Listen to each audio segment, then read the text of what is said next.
इंदौर में रंगपंचमी पर निकलने वाली गेर की तैयारियों का जायजा लेने के लिए अधिकारियों का दल राजबाड़ा पहुंचा। कलेक्टर आशीष सिंह के साथ निगमायुक्त शिवम वर्मा सहित और पुलिस के आला अधिकारी भी इस दौरे में शामिल थे। अधिकारियों की टीम ने पूरे गेर मार्ग का पैदल ही दौरा किया और सभी व्यवस्थाओं को बारीकी से देखा। इस दौरान टीम ने यहां के व्यापारियों और रहवासियों से भी चर्चा की। कलेक्टर आशीष सिंह ने पूरे गेर मार्ग को लेकर की गई सभी व्यवस्थाओं पर संतोष जताया है।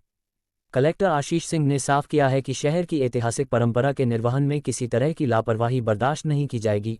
इसके साथ ही गेर में हुदंग करने वालों पर सख्त कार्रवाई भी की जाएगी। उन्होंने गेर आयोजकों भी हिदायत दी है कि गाइडलाइन का उल्लंघन पर प्रशासन के द्वारा कार्रवाई की जाएगी। इस दौरान पुलिस अधिकारियों ने गेर मार्ग पर सुरक्षा को लेकर किए गए तमाम इंतजाम की जानकारी भी कलेक्टर आशीष सिंह को दी। फिलहाल इंदौर में रंगपंचमी पर निकलने वाली पारंपरिक गेर को लेकर सभी तैयारी पूरी कर ली गई है, लेकिन इस बार मुख्यमंत्री डॉक्टर मोहन यादव भी इस आयोजन में शामिल होंगे। इसी वजह से अधिकारियों की चिंता और भी अधिक बढ़ गई है। देखिए, 75 साल की गौरवशाली परंपरा है इंदौर की और उसी भव्यता से इस बार भी गेर निकाली जाए, ये इसके लिए प्रशासन पूरी तरीके से प्रयासरत है। उसी कड़ी में आज पुनः सभी विभागों के साथ में यहाँ पर भ्रमण किया जा रहा है। हमारी तैयारियाँ चल रही हैं, लगभग अंतिम दौर में है। शाम तक सभी तैयारियाँ पूर्ण कर ली जाएंगी। रूट व्यवस्था, चाहे वो मरम्मत का कार्य हो, बिजली के तारों की व्यवस्था हो, जर्जर और गिराऊ भवनों का आइडेंटिफिकेशन हो, ये सारी चीज़ें करी जा चुकी हैं।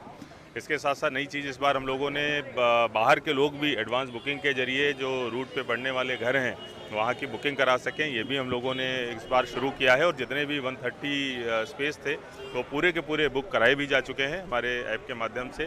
तो ये प्रयोग अभी तक तो सफल रहा है। आगे अगर ये प्रयोग पूरी तरीके से सफल रहता है तो अगले साल चार्जिंग बेसिस पर भी इसको हम लोग बड़े पैमाने पर वो कर सकते हैं, रेप्लिकेट कर सकते हैं। बाकी सभी आयोजकों से लगातार हम लोग चर्चा में हैं। जो पारंपरिक स्वरूप रहता है, जो भव्यता रहती है, उसी के अनुरूप इस बार भी गेर निकाली जाए। जी हाँ, माननीय मुख्यमंत्री जी के द्वारा भी इसमें शिरकत होने की सूचना प्राप्त हुई है और उनकी सेफ्टी और सिक्योरिटी से रिलेटेड जितनी भी इंतजामात हैं वो सब रिव्यू कर लिए गए हैं। और इसके साथ साथ, लेकिन उसके साथ साथ जो गेर की परंपरा है और जो उसका स्वरूप रहता है उसमें किसी भी तरीके का परिवर्तन नहीं होगा, वो उसी स्वरूप में निकलेगी। देखिए, आप लोगों के माध्यम से मैं यही कहना चाहता हूं कि यूनेस्को की हेरिटेज में भी हम लोगों के शामिल होने की, इंदौर के गेर के शामिल होने की संभावना है।